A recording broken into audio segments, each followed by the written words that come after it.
What is cracking, YouTube? This is PGM here, and today I'm bringing you another black and white 2 narrated waffle battle. This one's going to be an OU battle versus my boy Storm, also known as AcePKStorm on YouTube. And as you can see from the team preview, I'm using the same hyper-offensive team as I used last battle. And just to clarify that this battle was basically battled before the Ox's defense got banned. Which kind of sucks, because the Ox's defense is like the highlight of a hyper-offensive team. You know, it sets up all the rocks, spikes, all that good stuff. But, like I said, I've already shown you the preview of the team before. Nothing's changed about it. Just the same old good team. His team, I can see that this Alakazam could be a big threat to this team because if my Scizor does go down, and if my Garchomp does go down, then yeah, it's going to have fun. And Hydreigon's not fast enough to outspeed because it is expert belt and freaking modest. But as you can see, if I could take down his Alakazam and his Jellicent, then Terracon's actually gonna have a pretty fun field day, I guess. But that's not really clarified yet because Terracon could be scarfed and Hydreigon could be scarfed as well and could take me out the Focus Blast. Dragonite is not really going to be that big of an issue, but as you'll see later in the battle that I get annoyed so bad by something, and this thing pretty much ruins me. But really, I can take care of this team. No biggie, no problem, no big deal. Alright, let's go. Okay, so I'm going to lead off with my Rotom. Expect him to lead off with his Hydreigon, or something like that. But he's going to lead off with his Terrakion, and I know I can take one close combat or Stone Edge, whatever he wants to go for.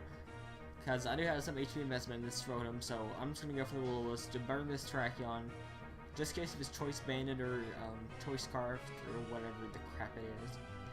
And I don't see any Life Orb or anything like that, so I'm going to say that it's Scarfed, hopefully. But since he's burned, I know I can take a pretty close combat pretty easily with my Scizor, so I'm going to switch into that. So that way I can force him out into pretty much anything. But he's going to be threatened by the Bullet Punch. He's going to switch out his Jellicent as, you know, obvious U-turn. Get that switch initiative going on. And I'm just going to go to my Rotom. Because I'm just going to pressure him out with the Volt Switch. But I'm going to predict this Blissey to come in. Or something full health. So I'm going to go for the Pain Spell to get some HP back. But simply going back into Terrakion. I'm guessing he's going to do that for Death Water. Because his Terrakion is burned. So there's really no point in having this thing anymore. And I believe he's going to go for the Stone Edge this turn. I don't know when Stone Edge. I really don't know, but regardless, I'm just going to go for the Volt Switch, and it does kill from where it's at, so that's pretty good. So this gives me a free opportunity to go into my Deoxys defense to set up as many hazards as I possibly can. But with that, he's going to get Switch Initiative going to Hydreigon, and I know I could take a Dark Pulse if Choice Scarfed and Expert Belt probably. I'm not sure about Choice Specs, but whatever. But very course, activate Phase Mounts to Dragonite. I'm going to set up with Stealth Rocks. And then I'm going to go for the Taunt. Expect him to be the Dragonance variant. As he is the Dragonance variant, so that's going to play my part. So now he's going to switch out into his Hydreigon again. As I'm going to set up a layer of spikes just to get up as many hazards as I possibly can for his other remaining team. Like I said, I want to get rid of the Jellicent, so my Terrakion can have a field day. I'm going to set up my, my second layer of spikes? Yeah. And here I'm going to set up my final layer of spikes. As you'll see next turn that, then I'm obviously going to set up my fourth layer of spikes because it's obviously going to happen, but in the long run I actually miscounted because I thought I only had 2 layers of spikes. I wasn't really paying attention, but that kind of cost me a little bit because now I'm going to switch in my Scizor on the Shadow Ball and then knocked out the sub with the Bullet Punch to basically break the sub, so I'm forcing Death Fire on my Scizor, which is pretty unfortunate, but nothing I can do about that. I mean, I kind of paid the price for that. It was my fault. I could have went for the T-Wave, which would probably been the better play to paralyze his Alakazam. Would have been a lot better. Helped me out a lot in the long run, but I'm with that. Since he's gonna switch out because he knows that the way I brought in my Garchomp, he knows I'm gonna be a Choice Scarf variant. So I'm just gonna go for the Earthquake, and it almost takes out the Jellicent. And right here, I could have KO'd the Jellicent with the Earthquake, but I was kind of paranoid whether if he was gonna switch his Hydreigon, because he knows I'm Scarfed. I'm pretty sure he knows I'm Scarfed. So right here, he's gonna make a good play to recover, expecting me to switch out to my Rotom. And right here, I'm just gonna get some. I'm gonna go for the Volt Switch just to dealt some big damage on this thing since the earthquake and the way it took it pretty much tells me he's a defensive variant.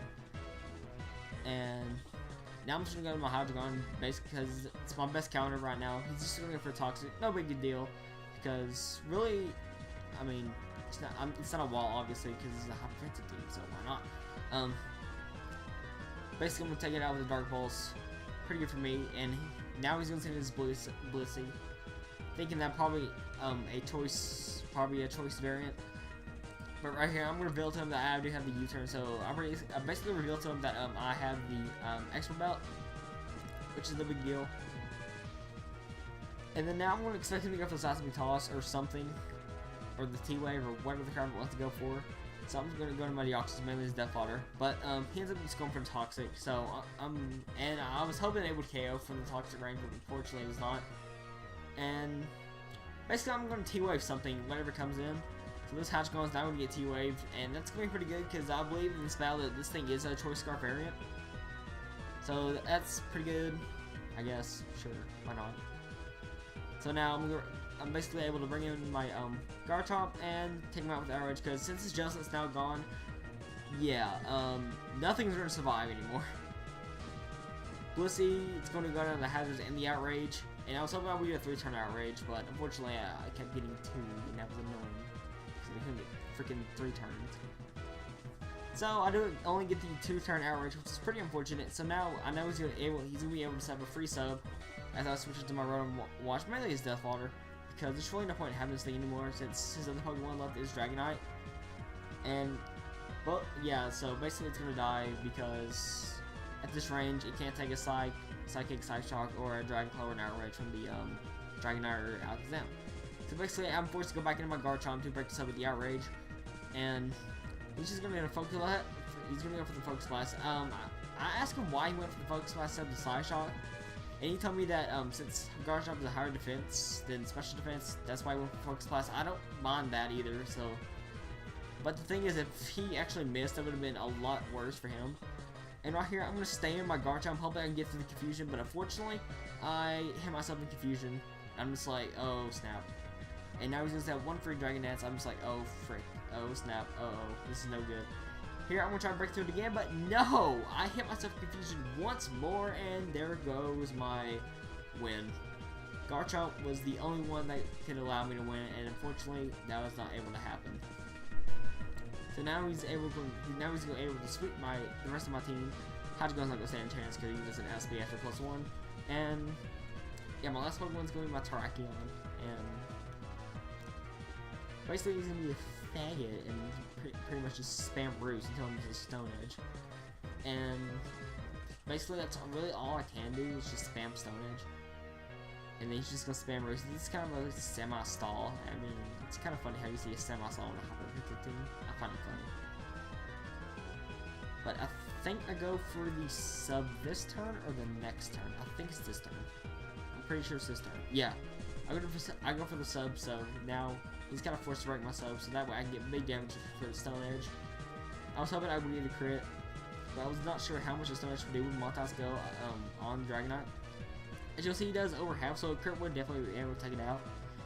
Right here, he's going to take me out the Dragon Claw, rendering me the 1-0 loss, or 0-1 loss, or whatever. That was a good game. PK, or AcePKStorm, or whatever storm. Hope you guys enjoyed the battle, and yeah, I'll catch you guys later. Peace.